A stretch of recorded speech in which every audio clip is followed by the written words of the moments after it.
Hello everyone, welcome to the next episode of SpongeBob Now. Today, I will be talking about 20,000 Patties Under the Sea, and the Battle of Bikini Bottom. First, I'm going to talk about 20,000 Patties Under the Sea. Enjoy! While jellyfishing in jellyfish fields, SpongeBob and Patrick encounter an object sticking out of the ground in the beginning of the episode. They decide to dig it up, and they discover an old submarine. Meanwhile, at the Krusty Krab, Squidward and Mr. Krabs think of an idea to bring the Krusty Krab to the customers. SpongeBob and Patrick drive the submarine into the Krusty Krab, which gives the idea to Mr. Krabs to have SpongeBob and Patrick take the submarine and sell Krabby Patties to any passersby. Seeing this, Plankton gets upset since he had the idea years ago. He takes the fist of the chum bucket and uses it as a mobile chum bucket. SpongeBob and Patrick are unsuccessful with their first customers, so SpongeBob offers to pay them to take the Krabby Patties, which they agree to. Meanwhile, Plankton attempts to sell food to a child, whom he then insults out of impatience. All of a sudden, the child's parents, great-grandmother, and various other fish start throwing rocks at Plankton after he insults them as well. Soon, the mob runs out of rocks, but since Patrick was not paying attention to the Krabby Patties, they burned and hardened.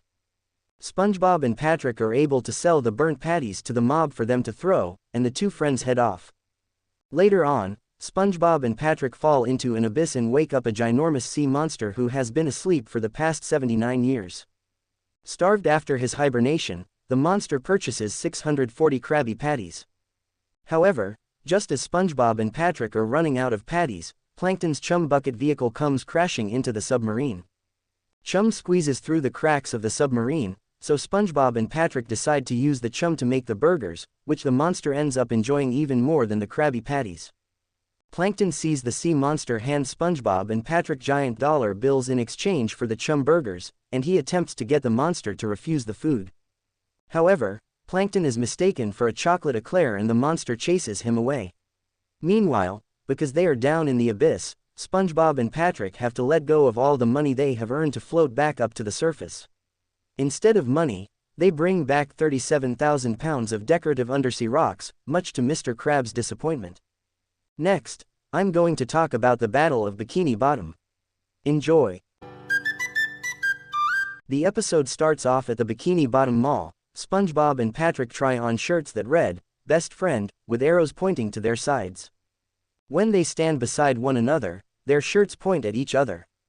However, they discover that when either of them faces a different direction, the arrow points elsewhere, thus, sending out the wrong signals. Annoyed with their antics, the security guards kicked SpongeBob and Patrick out of the mall. In seeking out new friendship clothes, the pair finds a group of citizens donning traditional military uniforms. Mistaking the uniforms for matching outfits, they are taught that the fish are participating in a reenactment of the Battle of Bikini Bottom. When SpongeBob reveals that he is unaware of the historical event, Patrick erroneously recounts the conflict, sounding like he was part of it too, between two supposed factions, the clean, obsessed with personal hygiene, and the dirty, unconcerned with such matters. SpongeBob, upon realizing that Patrick sympathizes with the filthy side, expresses his disgust. He didn't realize it when they went out for ice cream, and had Krabby Patties at Fancy. The two begin to argue, to the annoyance of the fish trying to recreate the actual battle. SpongeBob and Patrick appropriate uniforms and engage in their own reenactment of Patrick's imagined war, driving the fish away. SpongeBob and Patrick commence their battle, exchanging a series of volleys. SpongeBob attempts to bolster Patrick's cleanliness, while Patrick attempts to defile SpongeBob's sanitary nature. At the Krusty Krab, while SpongeBob is still screaming because he is scared from Patrick's booger, Patrick traps him, but unfortunately SpongeBob throws onions directly at Patrick's eyes, causing him to cry. Next, Patrick makes fun with Patty socks, but SpongeBob doesn't really like it. Later he unleashes his ultimate rage by turning red and inflating himself like a balloon, creating an explosive blast that sends Patrick into the dumpster. This culminates in a standoff in which SpongeBob consumes a soap bar and prepares to pelt Patrick with soap bubbles shot through his pores. Patrick, in retaliation, picks up a dumpster and hurls it at SpongeBob as he starts his assault. The bubbles scour Patrick off his feet just as the dumpster lands on SpongeBob. In the aftermath, Patrick is made squeaky clean and SpongeBob is covered in filth.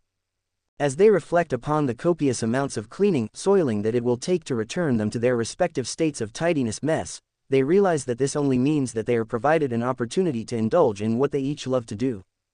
As they reconcile, the fish return, intolerant of a stalemate.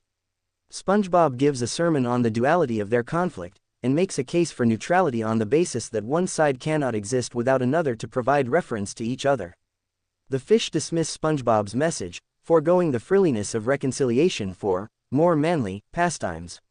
Satisfied, SpongeBob and Patrick walk into the sunset to end the episode. Thanks for watching. Subscribe for more videos. Goodbye everyone.